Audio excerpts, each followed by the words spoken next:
Alrighty, gang. Welcome back to our Total War Warhammer 3 Legions of Nagash Let's Play. As we left off, we finally unlocked our defensive alliance with Vlad von Karstein, and as you can see, he has been busy.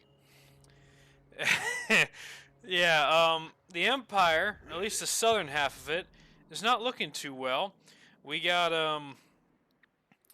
dwarves taking over major strongholds of man. We got the majority of the south, Averheim, Nolan, etc., being owned by Vladiboy. Vlad von Karstein himself claims to be an emperor of the empire. There was, during the Vampire Wars, he led an army crusade during the wintertime and got all the way up to Altdorf.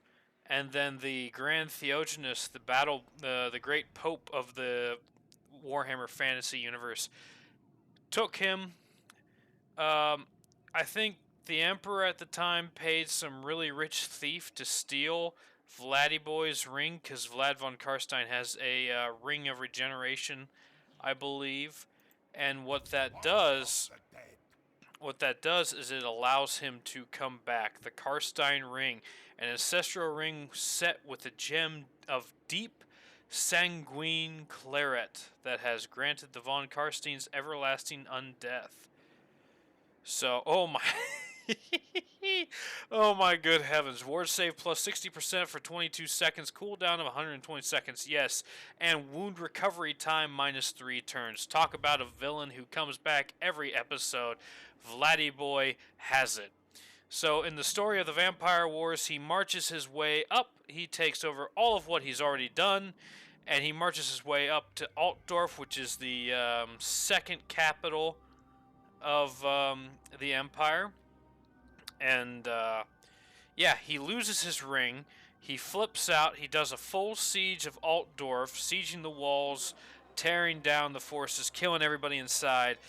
And what ends up happening is the Grand Theogenes does a football tackle. They fall off the parapet, and he gets impaled with a stake through the heart that causes him to die. And he doesn't get revived till later during the end times. A very, very climactic end to the legendary von Karstein. Obviously, that has not happened here. The poor Empire, of course, with Azag taking over Ostermark. Azag, like we talked about in the last episode, has the crown of Nagash, which we need because, obviously, us being Nagash, we want our stuff back. About a couple thousand years plus of the enemy pillaging our coffers kind of makes us a little upset. But enough lore dumping. We are back to the main campaign, where we ended off. Nagash destroyed the main body of the Khornate horde. They have no settlements left. Pav is their only herald for right now. I don't know. He might... Oh, that's a lot of zombies. Hamlin Bachman, the rebel who took over Stormhenge from us, recruited a horde of nothing but zombies. We're going to see if that holds off against Pav. I believe Pav is going to attack Stormhenge. We're going to send Krell down south to finish him off. Him and his Graveguard will do just fine. Meanwhile, Nagash himself, he's going to keep marching towards Malagor the Dark Omen. We're going to see if we can't defeat him in battle and wipe his army off the board. He's going to run away. We've ran out of movement range. I think what we'll do is we'll turn to attack the sunken Kernark, his settlement. Hopefully we'll be able to catch him. I want to kill Malagor. I want to kill the beastmen. I want to unify this province for our vassals. And then maybe what we can do is turn our attention east towards the High Elves, towards Imric, who right now is sieging the Desolation. Umar Helstein is going to be sitting there with his garrison, just hanging out with his wang out, just chilling, learning some ancient crypts and all that fun business. We got Nurgle doing nasty stuff in the Badlands, the Fortress of Vorag, and the Ash Ridge Mountains. I believe Drazoath, the Ashen, the Chaos Dwarf of those southern plains, has been defeated. Meanwhile, Neferata, she's gathering her strength. She is going to recruit an undying horde and set herself out to fight the orcs once more towards the blasted expanse, do another attempt at conquering the blasted wastes. But for right now, she is going to secure... She's going to secure our garrison in Silver Pinnacle. We got 2 turns left before we can upgrade that, and that's going to be essential because, as you can see, our economy has gone back into the red again. We started expanding our forces, and now we're paying for it. $12,600 in army upkeep. We can unlock a new technology. I think what we'll do is we'll get Death Dealer for $1,000, unit experience gain plus 100% all armies. Leadership will be good. Every level you get, every rank you get on your troops gives you +1 to melee attack, defense, and leadership. Just going to make our troops overall more durable. We got a few rituals. We can expand our army capacity for the Dominion of Nagash. For 10 Warpstone, we can get 1 more army to our retinue. I do not believe we are at the point where we're at our capacity. We can have up to 11 lords, so no, we're nowhere close to having as many troops as we can have. We're going to end the turn now. We're going to see what the AI does. I have Arkhan just chilling out in the desert. They captured Stormhenge. Khorne is still alive. He managed to slaughter his way through all of those zombies. That is unfortunate. We're going to have to get Krell and Arkhan over there to the west to destroy that force. Meanwhile, Luther Harkon wants to give us a military access for $130. We are going to accept that because the Vampire Coasts are undead and they are one of the range factions. And if we want any range units in our army, we are going to crave the Vampire Coast because they got little cannonades and giant crabs. And if you don't know, I am a crab connoisseur. I love crabs. I play crab games all the time, i.e. Crab Champions. Very fun game, very fun. Made by the dude who did Crab Rave, that little meme. I believe we saw one of the armies of Grimgor Ironhide in that little script there in the north where Neferata's at. She's going to have her hands full. Khemri has been upgraded. That's good for us. We're going to get the Tarnished Gold Mines for additional income. We're going to get the Decrepit Catacombs, and we are going to get the Carnal Plaza. We're going to keep boosting our income up. In about 4 turns, we're going to make an additional couple $100 a turn, which will be very useful for us. Meanwhile, we're also going to start building defenses in Khemri. Malagor is across the river, or he's got us back to the river. Let's see if we can reach him. He is going to run away again. Instead of chasing him down, we're going to take out his settlement. Meanwhile, Krell himself is going to start marching towards Stormhenge. It's going to take him a few turns. Oh, his faction has captured Galbaraz. That's unfortunate. We're going to want to take that back from him. We do not want them to start colonizing these settlements. One of Khorne's mechanics is any of these raised settlements that they burned up, they can randomly colonize in a turn, giving them more robustness. And of course, Pav is instantly back to recruiting a crap ton of good units. Kind of scary. I'm not sure we're going to have an answer to that. This is just a horde army. I mean, Arkhan himself is pretty tough, but as you saw in those battles, Nagazishar Guard are our only answer for that. So we got both those armies moved. Neferata herself is going to keep chilling out. I think we can attack, yes, Varag. So we do have in the north, in fact, encroaching on the Chaos Dwarves themselves. Grimgor Ironhide is taking the fight to Tsar Nagrund, and the Chaos Dwarves obviously not happy with their treatment of his people. If you don't know, the Chaos Dwarves invented the race of Black Orcs, which Grimgor is one of the mightiest Black Orcs. Due to dark magics and other evil sorcery, they created the Black Orcs as a perfect slave. But making them as powerful as they did, the Black Orcs led a rebellion and absolutely nearly collapsed the Chaos Dwarves.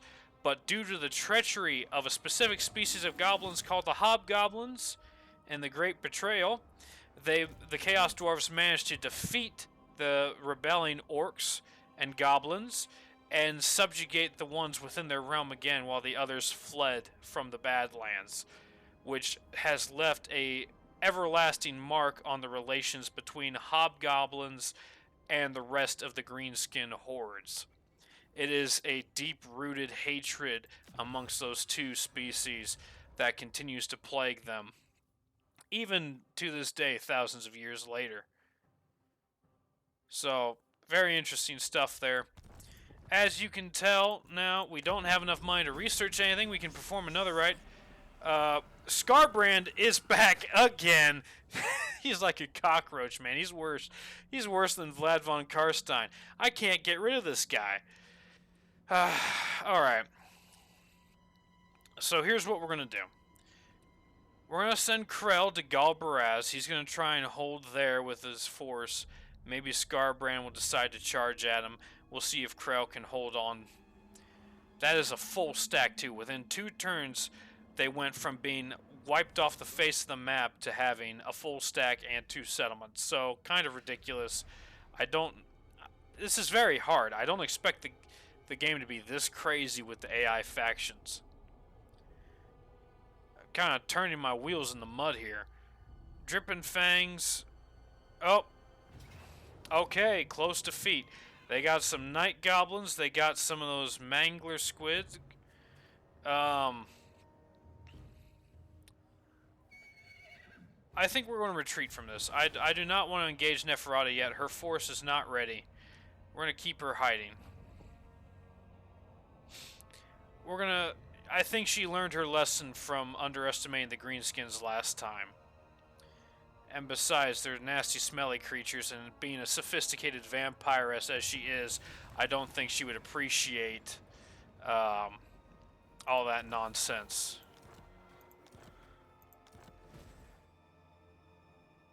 So we are very close to going into the red. Unfortunate. We're going to have Galbaraz. We're going to take Galbaraz with Krell. It's going to be a decisive victory. They only have a hero or a lord in the army. We're going to occupy this settlement. With that amount of money, I think what we'll do is we'll raise dead on some of these units. We want to have a bit of a force for when Skarbrand shows up. A metric crap ton of bloodletters. He's got double stacks of... He's got all the Regiment of Renowns, it seems. The Slaughter Guard, Chosen Corn Halberds. Melee attack at 58, doing all the fancy abilities and buffs. He's got the Bloodwake Berserkers, 86 melee attack. Oh, man. This is going to be rough. Can he reach the settlement in this turn? No, he cannot. We have some time. Are we across the river? I can't really see. It doesn't look like it. If we attack, we're going to use 50% of our movement range to get there. We'll risk it. And he still runs off. We're going to Benny Hill this Badlands, unfortunately. Very frustrating. I hate it when the AI does this. It's one of the most annoying features they have. So, 1,000 ducats a turn. We're getting broke as a joke here. Arkhan's going to move to Stormhenge, take that down. And we are going to... Let's see here. We can't colonize Numos. We might want to move a garrison to Khemri. Though pretty soon it'll have a bunch more income. I think what we'll do is we'll move Manfred up north to attack the Sunken. I keep saying that. Sunken Kernark. I think we'll do that. Meanwhile, they're just... I don't know what they're doing. They haven't destroyed... They've just weakened our garrison through attrition. We can't sally out or else we'll lose. But they're just chilling, taking Desolation and Nagash. I'm not gonna question it because, you know, the more Emmerich just wastes time in that territory, the better off we'll be.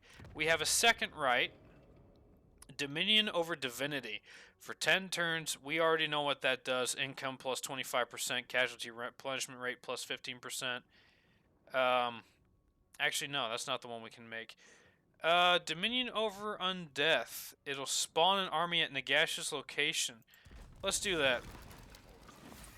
Steiner Rectoros. Oh, and also that reduces upkeep for a lot of our chaff units.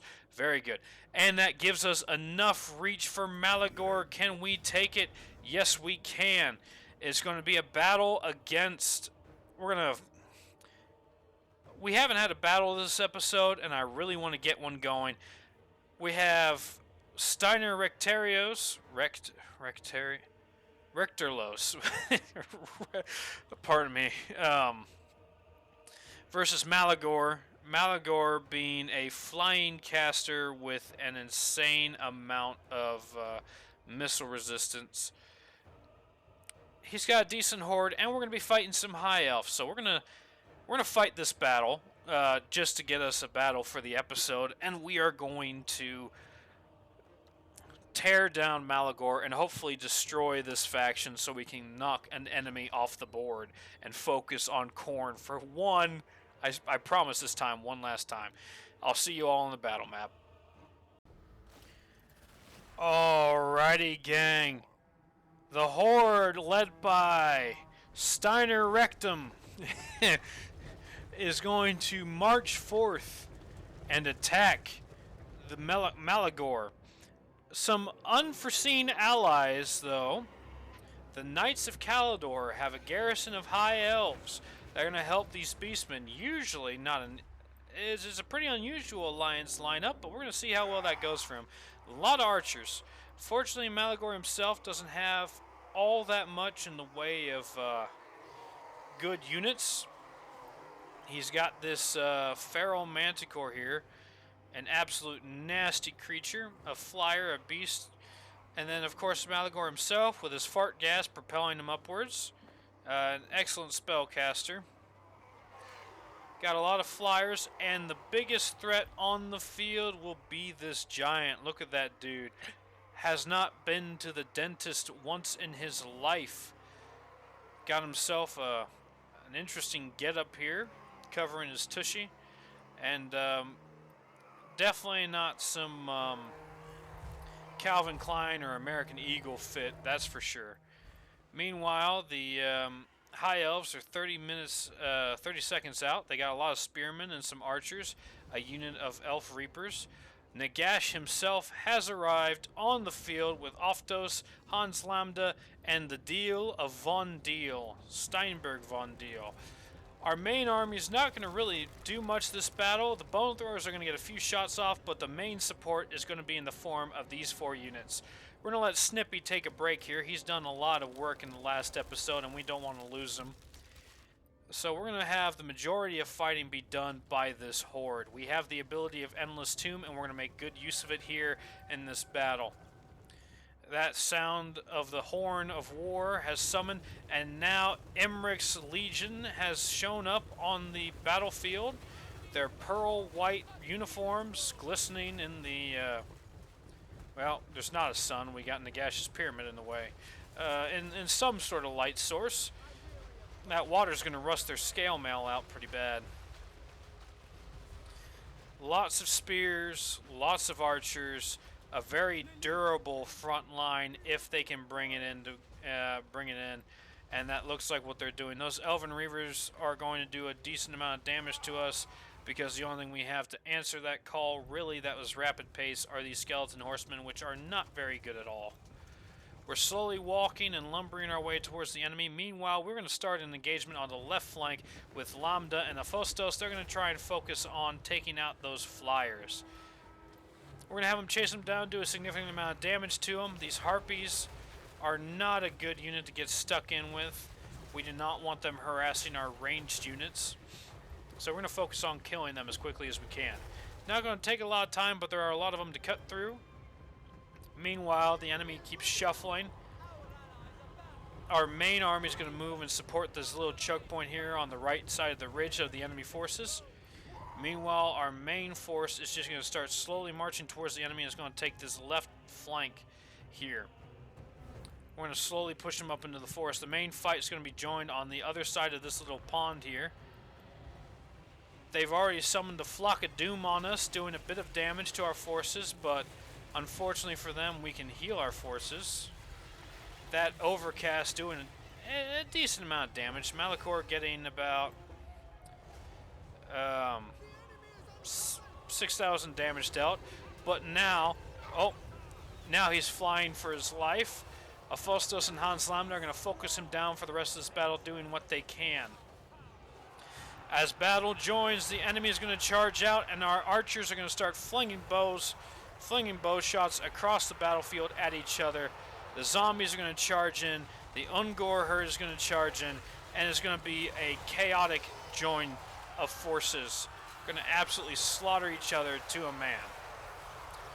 We don't care about losses, we care about killing, and Nagash himself is going to start careening in with reckless abandon towards the enemy horde over here, casting himself a lovely abyssal swarm on those archers, ripping them a new one, causing discord through their ranks.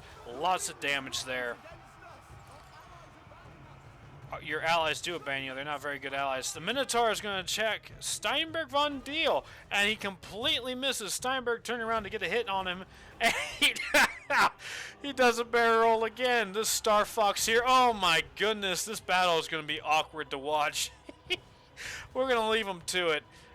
Steinberg has no issue taking care of that enemy. Meanwhile, Nagash himself is going to pop a banishment on top of these forces, blinding white light, and look at the carnage, slaughtering Ungor and elf spearmen alike. No soul is safe from Nagash. Meanwhile, as the horns summon the war host, the silver war host is going to be ripping through our zombies. We've summoned that undead crypt. They're going to keep on spawning hordes and hordes of units. We're going to drown the enemy forces in bodies. That bone giant now is taking out our forces on the right flank. We're going to try and do what we can. Those elven reavers now taking a rear flank move. That giant there lumbering about, stomping on our skeletons. They have spears. They're able to poke his toes, but are they going to be able to bring him down? No one will know. Look at that fling, and zombies being sent across the map. Beautiful strike. We summoned a siphon on the center of our horde to do additional health and to do a little bit of damage towards the garrison captain, who is now facing the horde by himself. Will Eldar Discipline see victory this day? We can't tell through the pink fog. They are starting to rout now. Meanwhile, on the right flank, we have killed the Pharaoh Manticore with the Triad of Kandranek, a little group of heroes here that are summoned to aid Nagash in his time of need. Nagash himself flinging troops to pieces, taking shots all over the place. That's one heck of a horn that high elf just blew. It must be the prissy runaway Sir Robin horn. And as you can see now in the background, looming over the battlefield, Nagash's Black Pyramid consuming all of these souls, tearing apart everyone. Steinberg von Deal in the background there, you can see his silhouette flinging Ungor to pieces. Look at that slaughter. And as the enemy forces cave in, they're going to start routing en masse. We have a few disciplined units of spearmen holding out as best as they can. Islands in a sea of undead. Absolute destruction. The giant himself doing a decent amount of work over here on the right flank. He is going to be focusing down our vampire lord, who's going to poke him in the toenails, try and give him a hangnail or something. Nasty stuff. We finally saw off those elven reavers there with our spawns from the undead tomb. We have another banishment spawned in. It's going to rip apart that last defiant unit of skeleton spearmen, and army losses are going to tick off, and we're going to see the enemy flee in terror. None can stand against the undead legions of Nagash. Our Our bone throwers now bombarding the enemy from the flank. Going to do as much damage as we can. This unit of spearmen is deciding to briskly walk away from the enemy, very bravely walk in the opposite direction. We're going to have a Fostos, Hamslanda, and Steinberg von Deal chase after these units. And with that, the enemy routs, and the battle is over. A delicious defeat for the enemy forces. The first strike against Imric and his war host. One of many battles against the High Elves, I fear, as we start the war against the mountain. What a decisive victory indeed. Thank you all for watching. We're going to see the effects of this on the campaign map. Alrighty, gang, and with that, Malagor has been defeated.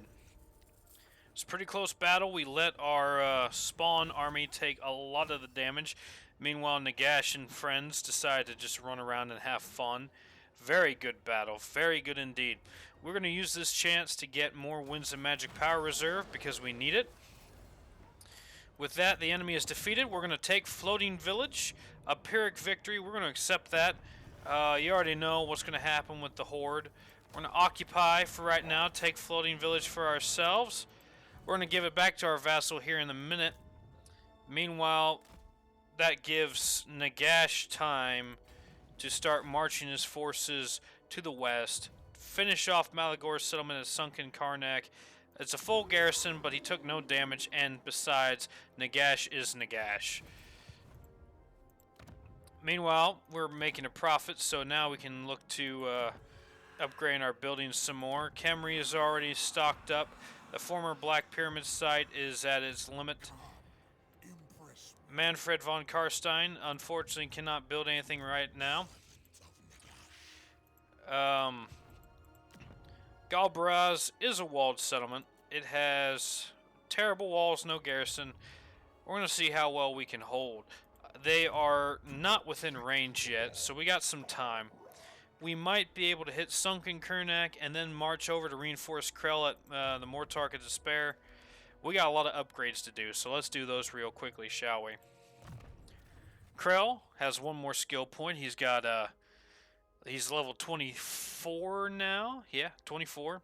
And we are going to reward him with more hit points. He's got 98 melee attack. We just need to make sure he has enough health to get stuck in and stay stuck in the battles that lie ahead.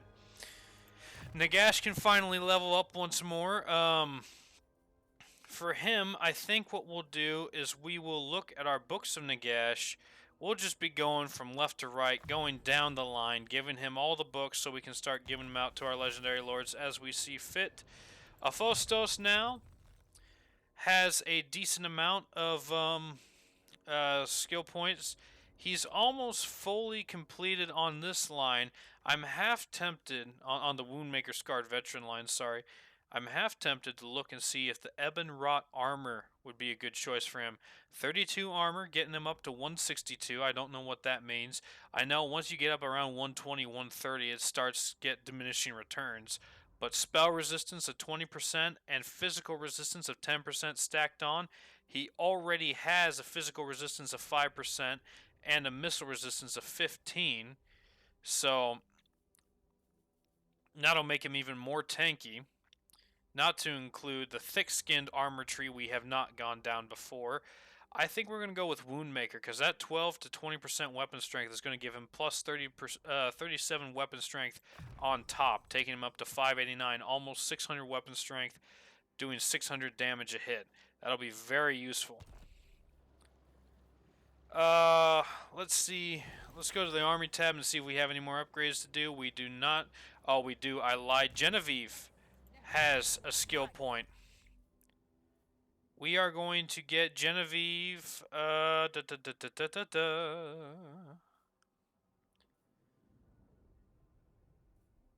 think we're going to get Death Cheater. Wound recovery time minus 3 turns. Because if we use her for agent actions, we might want to. Oh, look at that. They managed to take Castle Drakenhof. That's okay. Isabella, Vladdy Boy, and all his gang will be able to retake that pretty well. I think the war in the mountains is swinging heavily in the vampire count's favor. Though Elisuf has taken Flensburg, Nagash is being hit on all sides by dwarves and men. We'll see how well that fares for him. He has a lot of legions and a lot of territory. He's strength rank number 2 after all, and the Empire themselves are not doing too good. Not with the Fecundites taking over Talabeclan. The Fecundites being a Nurgle Chaos Warrior faction that does a lot of plague effects. What other Mortarks do we need? We still haven't walked all the way up to Vladiboy, so we're gonna march our way over to Castle Drakenhof with Genevieve. We want her to scout out and unlock Vladiboy for our pleasure. Next, we got a bunch of levels for Steiner Rectum. That's his new name. Sorry, buddy, but that's the best you get. Steiner Rectum here is going to have the Restless Undead, Invocation in the Heck, and the Hunger. That'll be a good opener for him. It'll give him some healing spell for his army. He's going to get more campaign movement range. And the passive ability of the Hunger, if you do not know, gives him health regeneration so long as his leadership is not broken. Very useful. Makes him extra tanky. I believe that's the end of this turn here. We want to save our money since we're currently running off a ticking timer. 10 turns from now, we're going to get all that upkeep for our chaff back. Skarbrand did a little waddle forward, and he's going to raid. He's going to raid Galbaraz and Grunty Mingol. We got another elf army coming down from the mountains towards Karak Asgal. The good news about taking these mountain provinces is there's going to be a lot of gems and gold and materials in there. It's going to be very useful for us in order to build this economy that we need to grow in order to fund all these massive hordes of chaff units. We don't have an economy for having an elite force other than Nagash. You see how expensive his army is with 5,000 plus upkeep. We cannot afford to have any more armies like that, especially since we're fighting on such a wide front. When we narrow down the scope of our front line, we can look at upgrading our armies and getting better units. I think we'll start with Krell. Excuse me, being as he has the most amount of Graveguard available. Gustav Rotep. What an interesting mix-up of lexicon there. A German Tomb King through and through. Alright, so we're going to march Nagash across. He's going to attack the Sunken Kernok. We're going to get Steiner to reinforce him. We're going to sell the floating village back to our vassal. The more they can afford, the more settlements they have, the more AI cheating they can do, and the more hordes they can afford. So, Sires of Morcane. Oh dear, that smells like grave rot. An unfortunate disease.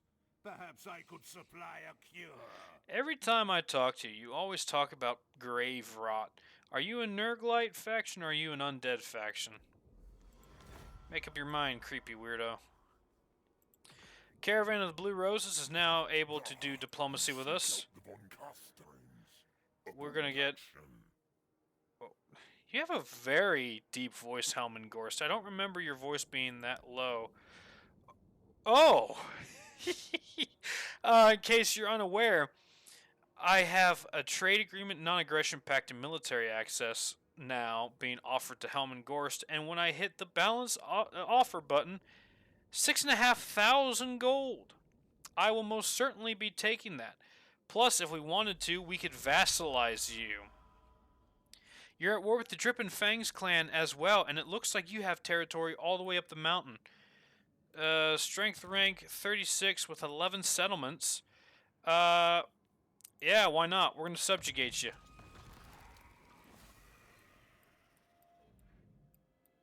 There we go. Look at that. An absolute horde of undead forces over there in the east, now going to be attacking the Drippin' Fangs tribe from the south. Very useful indeed. Plus, as well, we are going to get that vassal income from having all those settlements. This is turn Let's see what that does to the... Oh my goodness, look at that. Vassal Tribute, 2,300 gold a turn. So now we can start affording to swell our ranks. This is what we needed. This is exactly what we needed to get the ball rolling. We now have enough forces that we can safely start really digging in. I think for the meantime, what we are going to do for Krell is we're going to give him a few nasty units to, a few nasty regiments of renown, now that we can afford them. We're going to give him the Doom Legion, which is a squad of 80 units, is a tier 3 unit, 253 upkeep, 61 melee attack, does dampen, which removes some magical attacks from the enemy, and reduces their spell resistance by 20%. And they have magical attacks of their own. Plus, they have an 84 melee defense. Absolutely insane. Absolutely insane. And we're going to give him the Bone Colossus. 16,000 hit points. Weapon strength of 600. It's got a melee attack of 60. Melee defense of 20. Armor of 150. And it throws rocks. It has an ammunition of 5 with a range of 400. It is a mobile artillery unit. Very much so like the Cyclops. Now, because of this, we're going to start really going crazy on the income. We're going to bump up our Charnel Plaza to a funeral district, going from 175 to 300 income per turn. And we are going to take care of that. Meanwhile, we're going to scoop on over here to the Silver Pinnacle. We're going to see how much money we have built up here. We can get our Gemstone Pit up to level 2, which will give us an additional 150 income per turn, plus... we go from 16 to 24 sacks of gemstones, another 8 sacks of gemstones. This game has a hidden economy system to it. We're going to get some walls as well for the Silver Pinnacle, and we're going to just drop Neferata back in. Give her some more spearmen and some more archers. Make her a little bit more boofy. Now, if you come up here to the economy and you hit the treasury tab, you can now see a breakdown and also auto construction. We never use auto construct because we don't have a leftover budget, and what we do need, we need to save our money for. But there's an auto construction budget, so you can target what a percentage of your I'm going to zoom out so that goblin stops screaming 24/7. You can adjust this slider here down on the bottom. It's going to take that percentile off of your current treasury count, and it's going to turn it to buildings for your settlements randomly across the empire.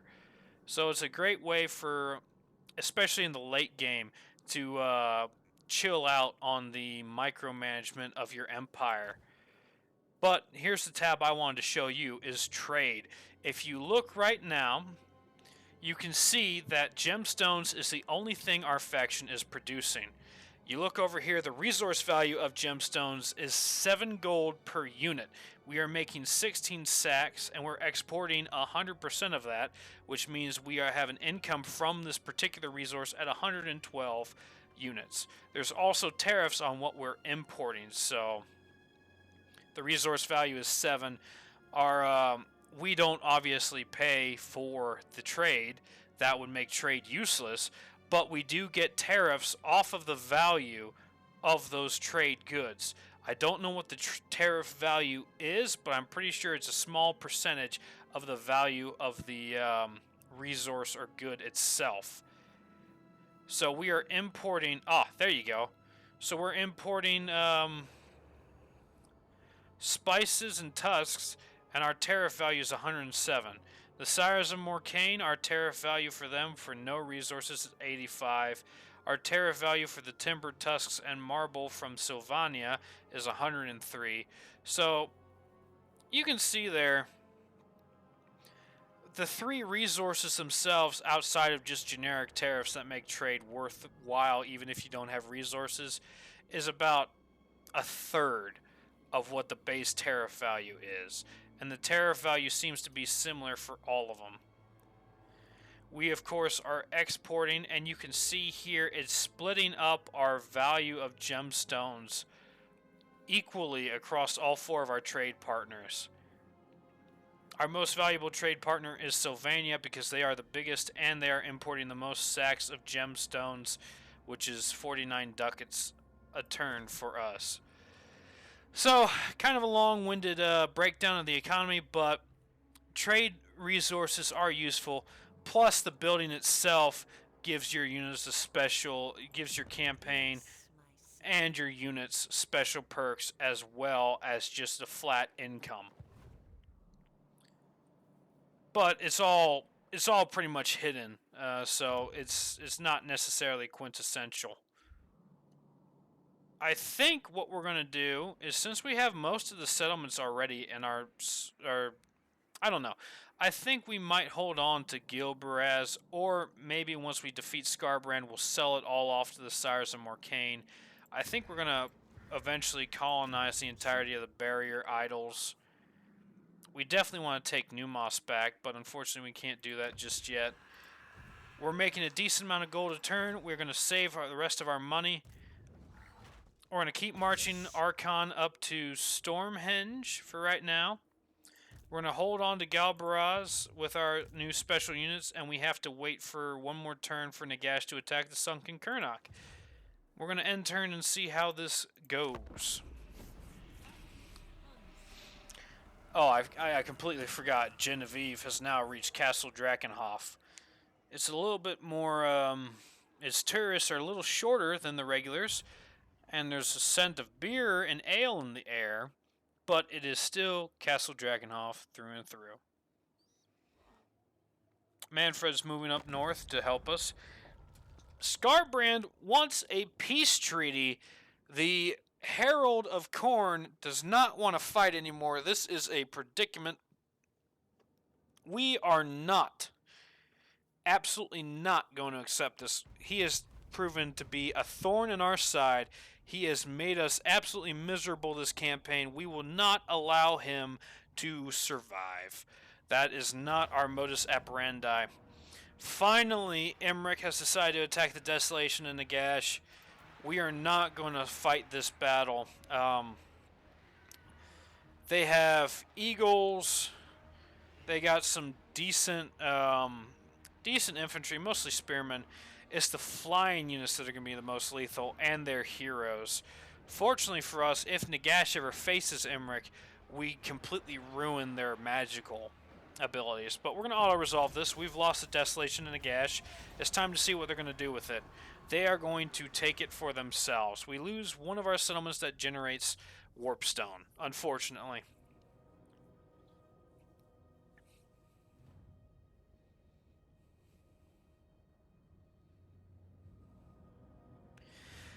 This is going to be very much so an admin episode. A lot of we've done a lot of back-to-back battles, but right now we're just trying to run our armies to destinations. I might, depending on how long this gets, I might take the ally camera off, because now that we have two major allies with tens of armies running back and forth across the map, it may not be useful for us to see what's going on with them.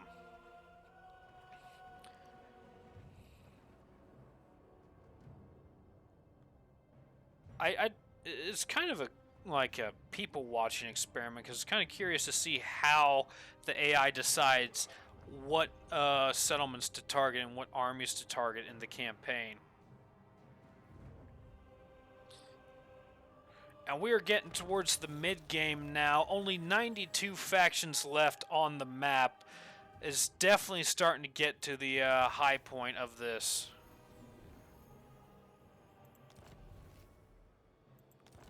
Alrighty.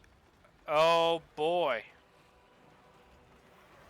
So this is just a campaign event that happens generally during the thing. Orion starts over here, and it looks like Clan Angron has started to kick out the Wood Elves from their own settlements. This section of the territory is awful because it's got magical forest attrition that absolutely melts your units.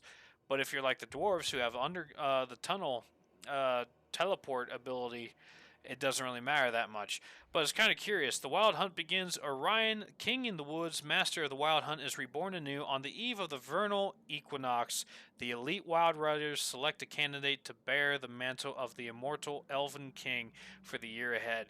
Now that Queen Ariel has done her secret work, Orion storms back into the world once more.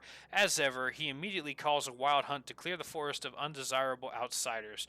The herald of the hunt sounds the horn, signaling the elves of the forest and the forest spirits to fight in Athel Loren's defense, a primal urge to expel the forest of enemies that none can ignore. It just means he's going to change up his pace and attack a whole bunch of people. We now have $1,000, and with that, we can unlock Vladdy Boy. If we do, we are going to completely destroy him. I'm going to keep that in my back pocket. If his realm starts to crumble, we're going to save him. We're going to pluck him up and use him for our own devices. But as you've seen, when we have recruited lords, they've lost their territory, not something we want. We got a trespasser in the name of Gor Gazan Fireskier. Dwarves are not our friends. In terms of attrition, they're the ones most stout and built for that type of battle.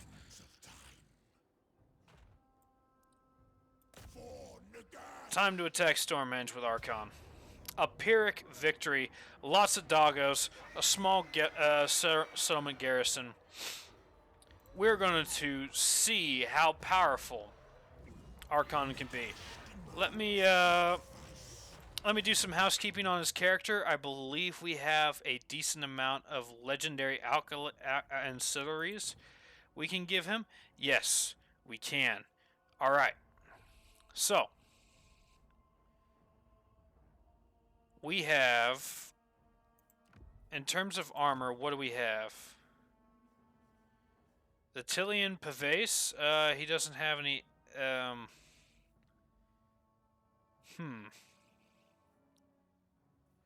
We might. Okay, so we gave him the Talisman of Preservation, 18 ward save. He's got a Potion of Healing, which is useful. Armor. I don't want to give him the Tillian Pavase because while it gives him some nice missile block chance and some armor, reload time reduction is kind of useless for him because he doesn't have a ranged weapon. I think what we'll do instead is we will give him the Spell Shield. Additional melee defense plus spell resistance will be useful for right now. Meanwhile, he's got the Ravenous Undead, which gives regeneration to zombies so long as they're fighting. Very useful. We're going to give him the... we're going to get rid of the Rampager standard. Get rid of the Carrion. We'll give him the 8th book in Nagash. And we're going to give him the 9th book in Nagash. 8th book in Nagash, as you can see, is all income bonuses for post-battle, raising settlements, sacking settlements, and the like. The 9th book in Nagash enables magical attacks for Morghast and Morghast Archives. Reduces the wind of magic costs for all spells. Gives him regeneration, which will be useful. So we're gonna make him a little bit more boofy. Not to mention, I think we have the Big Hatter. It's held by Hans Lambda, the Big Hatter. These magnificent hats are a visual proclamation of eternal dominion, reminding all who behold them of the indomitable force the wearers have become. Minus 25% upkeep, plus 50% leadership aura size. Look at that symbol right there.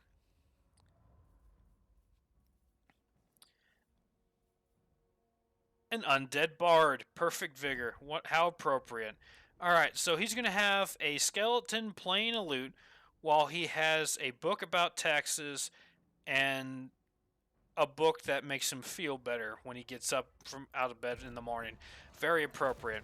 Now, with a new kit loaded out, 85 Winds of Magic, we are going to give his... we're going to give both units of Nehekara Warriors, the dual-wield swordsman, the Lichbone Pendant, which enables magical attacks, and the Bloodied Banner of Slayers, which gives bonus versus large to them respectively.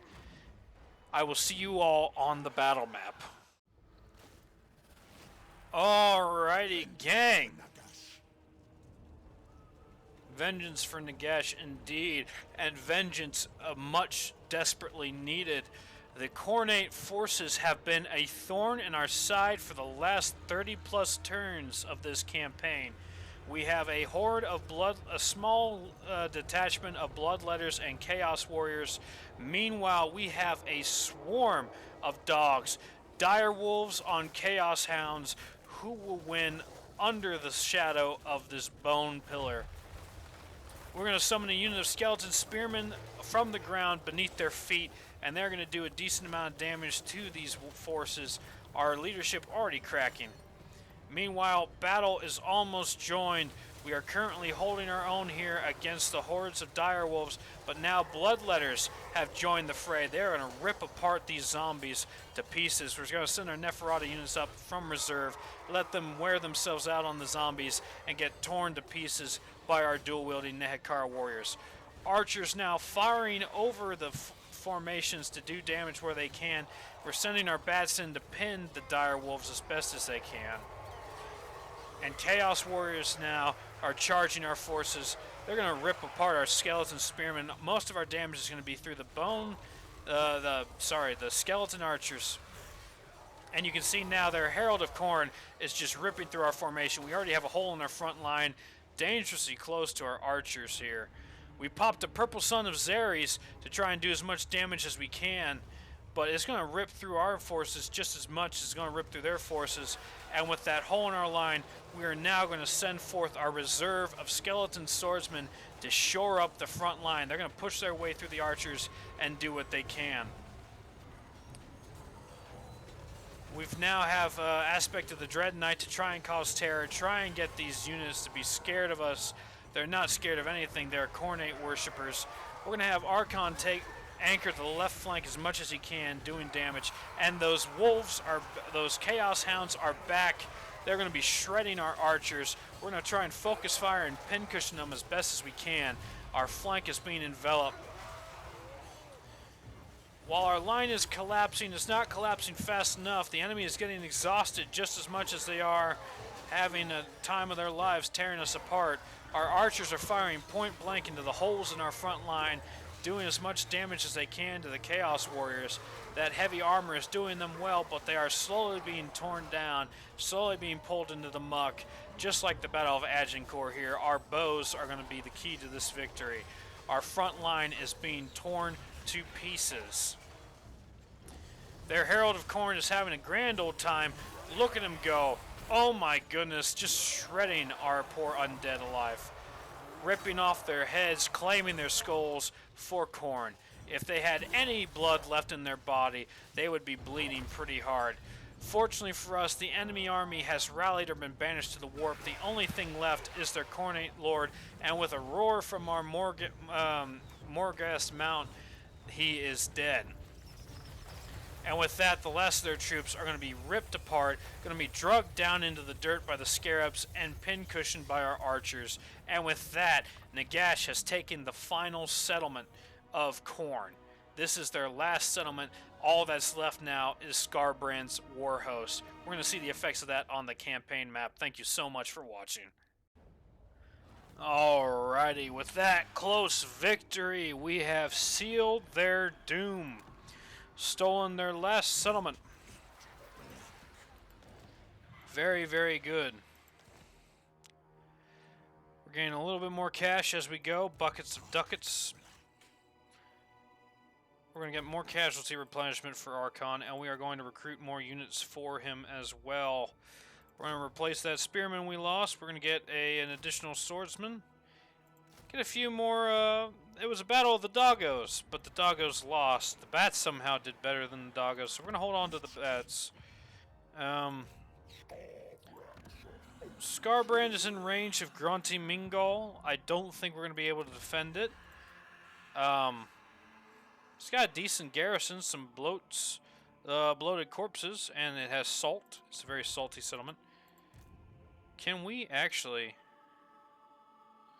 It says we're going to lose. I think here's what we're going to do. We're going to attack with Krell. Krell is going in. This big boy is going in. Decisive defeat. Join me next time as we take Krell and his horde and go 1v1 with Skarbrand. Who has the bigger axe? Krell has better stats. I am curious to see how well this battle duo handles itself. Thank you all for watching, and I'm looking forward to seeing the climactic conclusion of Khorne in this battle. Hopefully, if we win it, if we do win it, we defeat Khorne. Khorne is gone. The campaign can finally carry on and be successful. If we lose, hopefully we'll do enough damage to Khorne that he won't be able to sack or take another settlement. This is an all-or-nothing gambit. Krell is going to lead his army of despair, and we're going to see how well this battle does, but in the next episode. Thank you all so much for watching. I'm looking forward to seeing you all again very soon.